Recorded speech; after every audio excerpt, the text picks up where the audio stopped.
Yo, listen up, Rue is stepping up the game, where fantasy Premier League runs in his veins. From transfers to captains, he's always on top, guiding you through every game week non-stop. They say Rue got that Salah flow.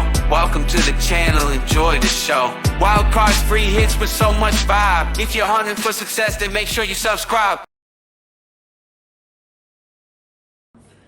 G'day mate, I'm FPL Rue and welcome back to the channel. Welcome back to another FPL video. So in today's video we're going to be looking at a wildcard draft. I know a lot of people are playing their wildcard nice and early. So here's a draft that I think is best from game week 3 onwards. We'll start off with the goalkeepers. So I have gone for Flecken, 4.5 million.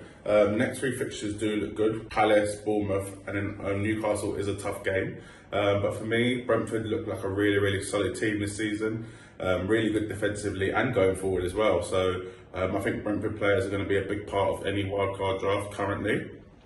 Next up, in another goalkeeper, I've gone for Areola at 4 million. We know how good he is. He's starting goalkeeper for West Ham for 4 million.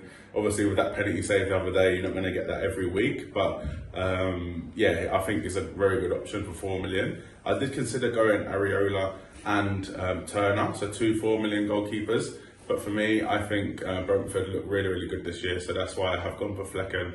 And there is a few game weeks where Turner and Areola don't really rotate well. So I know they've got City away and Liverpool away in the same game week, so you don't really want to play a goalkeeper for that. So for that reason, I have gone for the Brentford goalkeeper as my #1 choice. Now, onto the defenders. So pretty template, I'd say. So Estupiñán, although in the next 3 he's got Newcastle and Man United, Brighton look really good, and his attacking returns are something not to be sniffed at. He's done really well so far in the game. So for me, Estupiñán is in there, and with West Ham next up, he's sure to get points in that as well. So Estupiñán, Brighton, 5.1 million now is definitely a must for any wildcard draft. Next up, Chilwell, 5.6 million. So Chelsea's fixtures, as I know a lot of you do know, do look really good, especially the next 3. So Luton, Forest and Bournemouth, really good fixtures for Chelsea.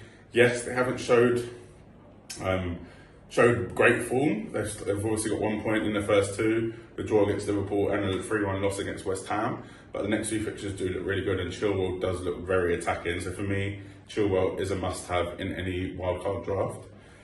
The third spot for the starting defenders was a tough one. I was looking at Arsenal defenders, City defenders, even Spurs defenders.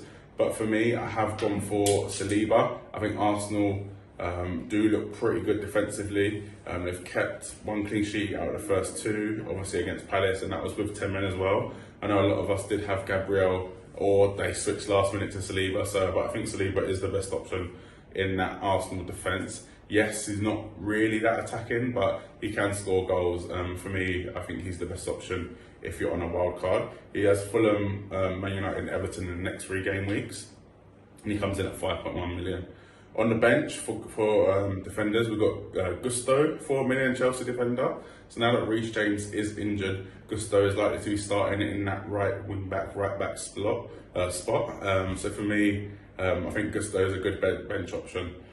Also gone for Joachim Andersen, so the Crystal Palace defender. Palace again look really good this season, and I think defensively they are pretty solid. So for me, a good bench option to have, 4.5 million. That could also be Udogie, the Spurs wing fullback.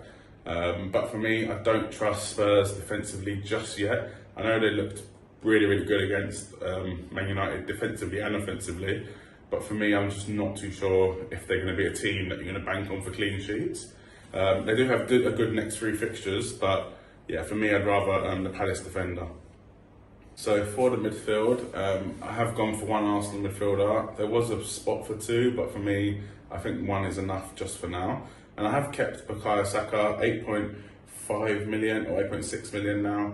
Fulham, Man United, Everton in the next 3. Yes, Arsenal don't look as good, personally, as good as last season, but I think they will perform pretty well in the next few game weeks, the next 3 game weeks. And Saka, although he didn't take the last penalty for Arsenal, I still think there is a chance he can take the penalties and he is the penalty taker, but we have to wait and see on that one. Mitoma I've gone for as well, Brighton, 6.6 million, so he's gone up in price. West Ham, Newcastle and Man United. Again, like I've said with Estupiñán, Brighton look frightening in terms of attacking. They've scored plenty of goals already, and I'm sure they're going to score plenty of goals in the next 3 game weeks and so on. So for me, Mitoma is a must-have for the wild card. I think Brighton do look really, really good this season, just like they did last season too. And next up, we've got Mbeumo, so 6.6 million. A player that I've got in my team, and I'm very thankful for him. He's got me lots of points the last game week. And Brentford's fixtures do look really, really good. So Palace, Bournemouth and Newcastle.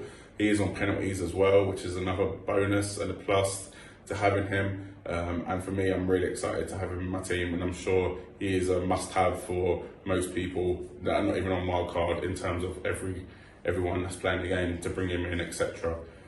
Next up, so I've gone for Heung-min Son, 9 million.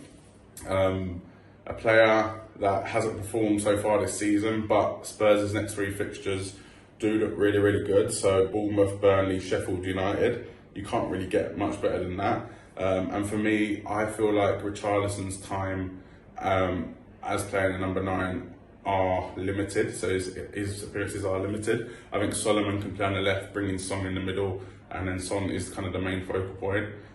Son will likely be on penalties too, so for me, it is a bit of a gamble bringing in Son, but for 9 million, I think it's a gamble worth taking, especially for the next 3 fixtures.